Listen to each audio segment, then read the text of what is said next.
Okay, so now that we've covered the career aspect of of breaking boundaries, so then there's family. There's but blood is thicker than water. But sometimes the blood is not blooding, So then, and you might find that sometimes people find themselves in very toxic environments where, they feel obliged to still stay, but now it's not benefiting them in any way. So how do you then advise someone who's in a situation where they have to set boundaries and say, you know what, you're my family, you're my uncle, you're my aunt, you're my mom, you're my dad, but I just need to do this? Is it actually necessary even to set boundaries with family? Is it a thing? And if it is, how does one do that? Very, very interesting. Yes, the answer is yes. Okay. You set boundaries in all relationships. Whether is it about your children, whether is it about your siblings, whether it's about parents, whether is it extended family members. If you are to survive in this world, you need to set up boundaries. Otherwise, you'll get burnt out and you won't make it. You won't make it. Setting boundaries is very important because it protects both. Protect yourself and it protects the other, so that you can sustain the relationship. Otherwise, the relationship will crumble and you both would not cope in the relationship. So, to answer that, I would say family gets a bit tricky because there's an attachment to it.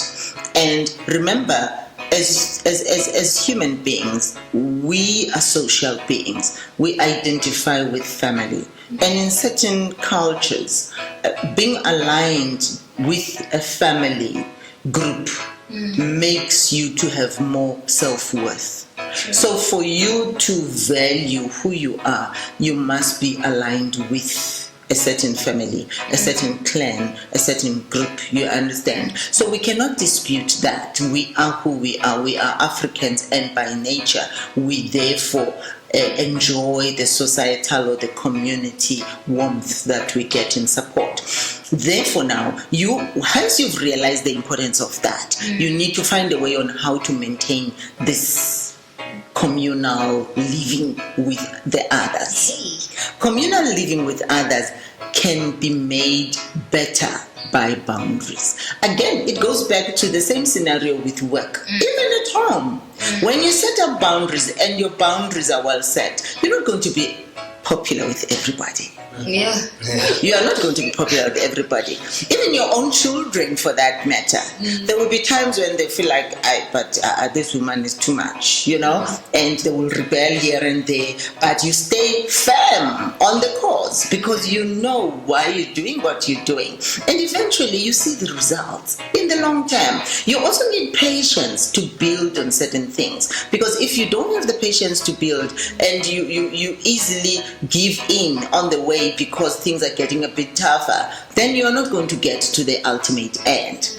So again, in families, it's important for you to have your own firm stand on things. You know what you stand for. You know what is good and what is not good for you and for others. And by virtue of knowing that, you're able to set up the boundary of saying no to certain things and yes to certain things. As much as we are family, as much as we love each other, but I can go this far. Beyond this line, I am not able to go, or I'm not able to go now. Maybe later. But if people cannot respect me and my boundaries, unfortunately, I have to stand firm on what I believe in and safeguard myself. Because if you don't safeguard yourself, you're going to end up now burning out to a point where you cannot avail yourself anymore, even when you are needed. You understand? So it is a very tricky situation. But remember, above all, what binds you together is love. If you love each other and you care for each other, no matter how hard things may seem to be or how much you may feel rejected or neglected in family, if you know at the back of your mind that, look, I know I'm loved. I know they love me. I love them. Irrespective. They might be mad at me now. It's fine. But look, I know my back is covered here because there's that thing that propels you, love. And once you have that love sealed, you trust. Irrespective of what storm comes, you are assured you are loved. And I tell you, that will push you. Sure. Perfect. Sure. Right. Perfect. Right. Do you want to say something? Because I have a follow-up question actually. Before I think you should take it away. Okay. So I really want us to dive deep into the whole family boundaries thing, because I think it's something that actually affects a lot of people, especially because it's family and it becomes so complex and complicated. Because, like you said, it's tricky because it's family, as opposed to, workplace or relationships or other factors, in our life. So, because you get to cut people off. But with family, that's what it gets tricky. It's very tricky, So let's talk about where finances are concerned now, right? At some point, okay, let's give a scenario where black tax, for example. We know black tax is a common thing that is normalized in society. We speak about it a lot of times, So now, let's say we have a situation at home where someone is continuously being taxed, and it's becoming a lot now. How then do they break boundaries and communicate that in a way that will make them feel heard and understood without, the whole commotion, and without maybe them feeling like they're being selfish? So we're breaking boundaries by setting boundaries. Exactly. Just to be clear. You are breaking the boundary of succumbing to the status quo, because this status quo is not working for you. And therefore you have to break it. Indeed. Remember again what we are saying. Yes, families are very tricky. Very tricky. Families are very tricky. And remember, sometimes it's necessary to distance yourself for a moment, okay? Because you want to fix something. And remember what I was saying, you may feel neglected, you may feel rejected, but remember, it's only for a moment. It's not going to be permanent, it's not forever. And you need to be comfortable in that distance. That's another key thing. Be comfortable to be at it, because that distance gives you time to recover emotionally. Do you understand? Some family members can have a very negative aura, what other people call toxic. I don't like using that word. I don't like negative words. When somebody brings in that negative energy a lot, and you see that it's not beneficial to anybody, because I may tell you, even the person who brings out negativity is not benefiting from it either.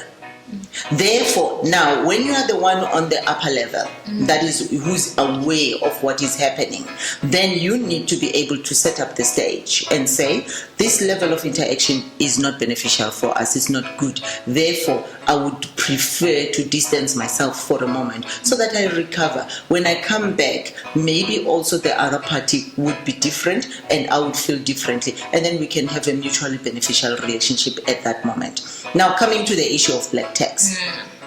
Setting a boundary on black tax is very necessary to survive on the long run. Otherwise, you won't make it. Giving should be taken as an act of love and service. Okay? Nobody should ever feel cornered to give. The moment you feel pressurized to give, my advice is don't do it. Don't do it. Because unfortunately, when you're pressurized to give and you do give under pressure, chances are you will never be appreciated. And therefore it comes back full circle. The resentment, the feeling unappreciated, feeling that people are using you, feeling that people always want. And now at the end of the day, you are going to be loaded with all these emotions of feeling unappreciated because you did something under pressure thinking you are helping. Because most of the time when you put under pressure, you succumb because there's that inherent need in us to help and to save people.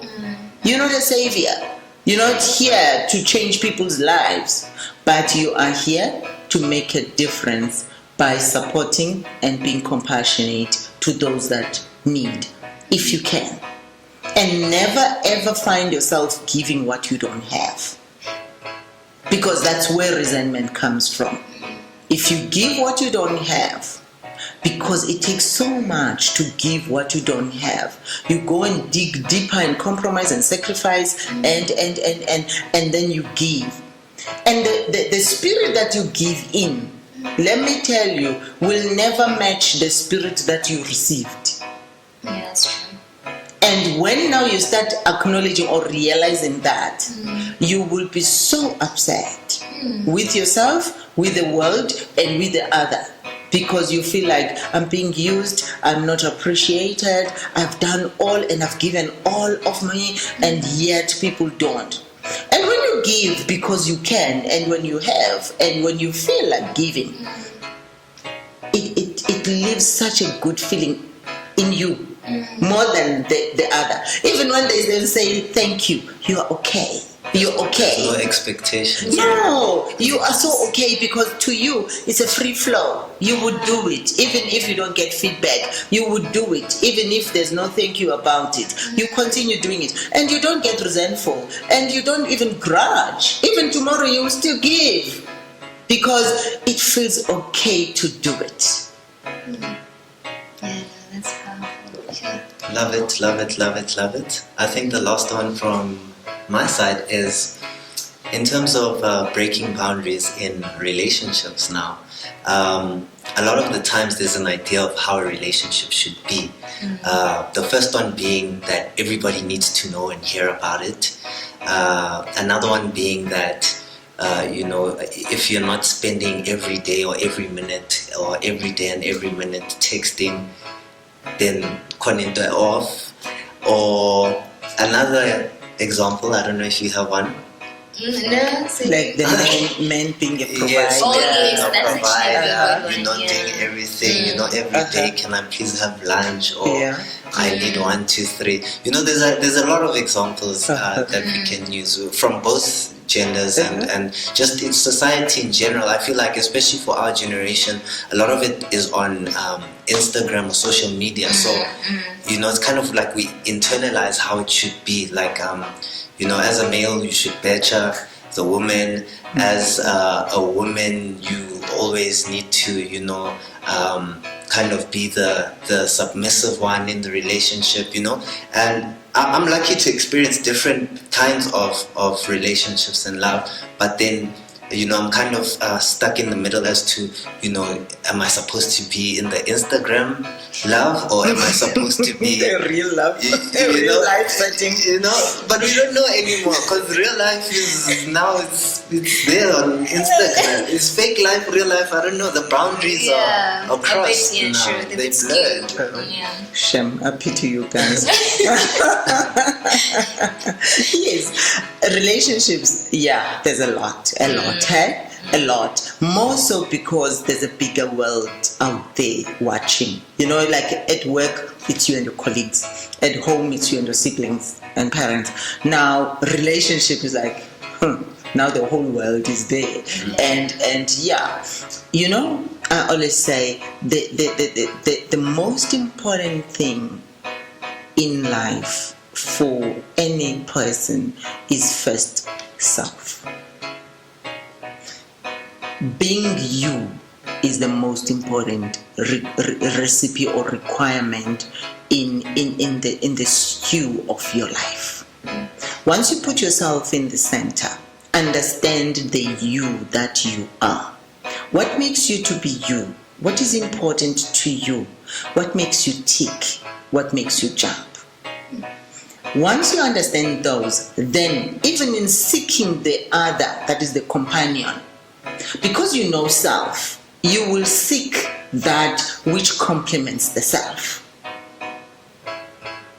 But now if you're not aware of the self, you will be seeking the other which completes the self. Do you hear me?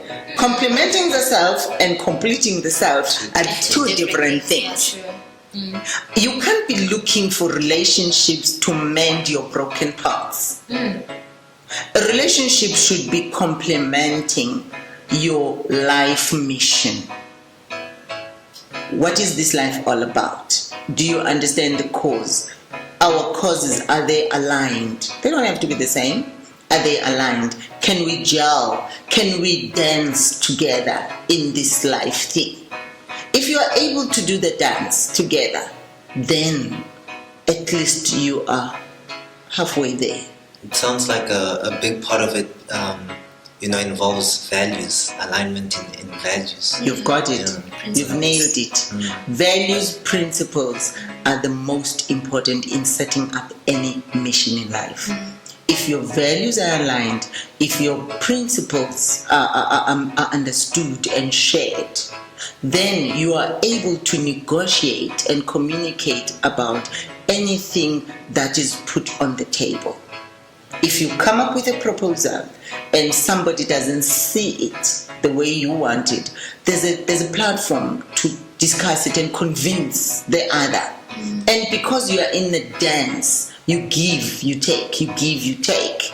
Then in this dance, you are able to synchronize with each other to get to that point where you are in agreement. Even though you may not have started on the same level, but your finishing line will be the same.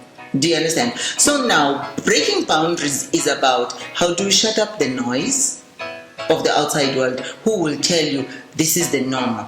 When you see a man and a woman, you expect a man to be the one who has more money, who provides. A woman should ask. The man should give. The man should provide for her weave. The man should give her allowance. The man should, and lead and.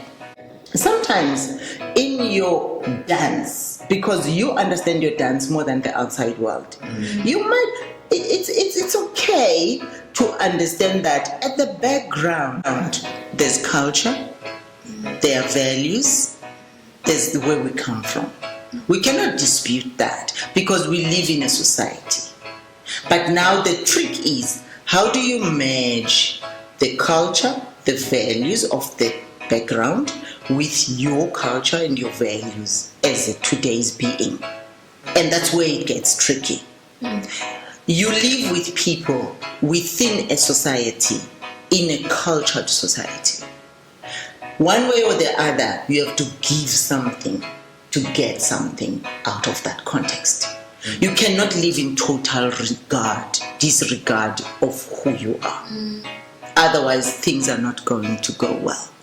So what I'm saying is, as much as you're breaking boundaries, you have to also accommodate certain things. Now, the trick is you have to look at your values and principles are your guiding angels, like they're guiding you, are your guides. Then anything that you find on the ground has to align with that guide. The culture has to align with where you're going to. The society has to align with who you are. Everything you do has to be a reference of where you come from, who you are, and where you want to get to. Once you make that alignment, it kind of becomes a better journey than when you're resisting and not wanting to understand, not wanting to succumb, not wanting to accommodate certain things. And then it's going to be push and pull, because you'll be going home. You expect elders to love you and accept you, and yet you are in consistent conflict of who they are.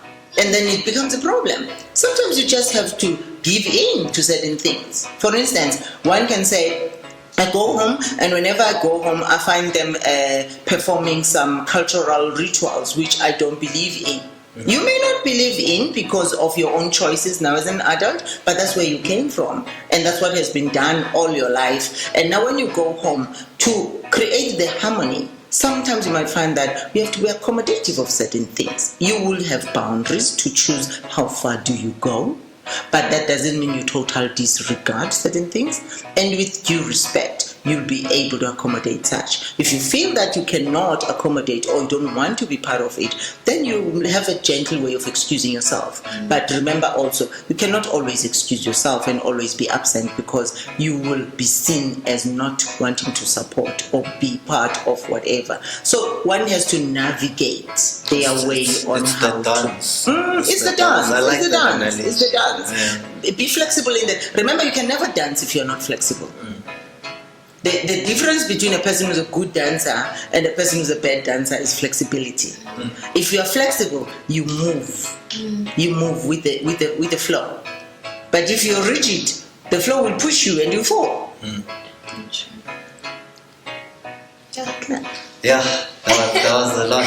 Yeah, it really was. It really was. Yeah, a lot to learn, a lot to take in, a lot to absorb, so that we're able to guide ourselves in our daily lives. This platform is here for this, to educate, to inform, to inspire, and thank you so much. And to learn. And to learn. Yeah. And thank you so much, Sis Nadz. Thank you for your time.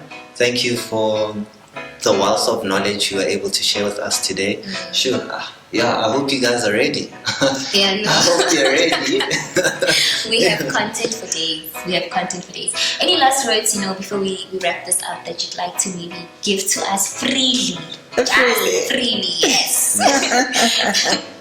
Thank you so much, Zeli. Thank you, Kamu, and thanks for the opportunity. I really enjoyed the talk. What I can give out there to everybody actually is to say, be true to yourself. Be who you are, irrespective. The moment you're true to who you are and you are who you are, you become consistent in who you are, irrespective of who says what or do what about you. Stay on your course and be an authentic self. And that authentic self, you would know when it starts being consistent. Powerful. As you were talking, I just remembered something very important that I think we forgot to mention. We mentioned breaking boundaries, in family, in career, in relationships, in society, just a bit.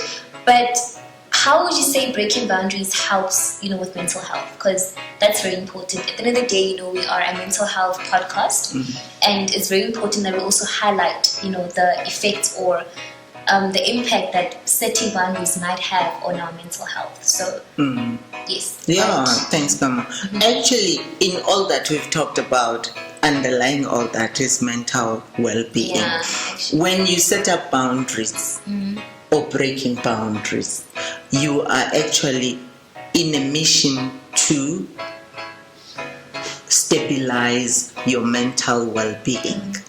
Do you understand? If you don't break boundaries, you're compromising your mental health. Because, like I said, when you find yourself in an unfamiliar situation and you want to fit in, you're compromising yourself. And what does self-compromise come with? It comes with stress. It comes with anxiety, it comes with self-loathing, it comes with rejection, all those negative feelings that you don't want to possess because they tax on your mental health, wellness, and eventually you're going to be an anxious or sick being. You understand? So when you are yourself, you free yourself of a lot of baggage, emotional baggage. You free yourself of stress of having to keep up. Do you know how taxing it is to keep up with a strenuous relationship? Yeah. Whether is it family or partner or employer or a colleague. If a situation is taxing you and you feel misunderstood and you feel judged and you feel not accepted, you're constantly on your head, having to act in a certain way, having to behave in a certain way, having to smile in a certain way, having to give in a certain way. You keep on giving. Even the issue of black tax, you keep on giving even when you can't, because you want approval. You want to be liked. You want to be preferred as a sibling. And that in the long run, it makes you sick. Because you have to really dig deeper in yourself and give your all and beyond to maintain the status quo. So all that I'm saying is that breaking boundaries and really setting boundaries makes you to be a lighter being. Your mental well-being is well balanced, and you reach that stage where it's okay. No matter what you give way. And yeah, that's it. Thank you so much. Yeah. Sis Nadz, thank you so much. This is Breaking Boundaries with Society Psych podcast. Oh, Got it.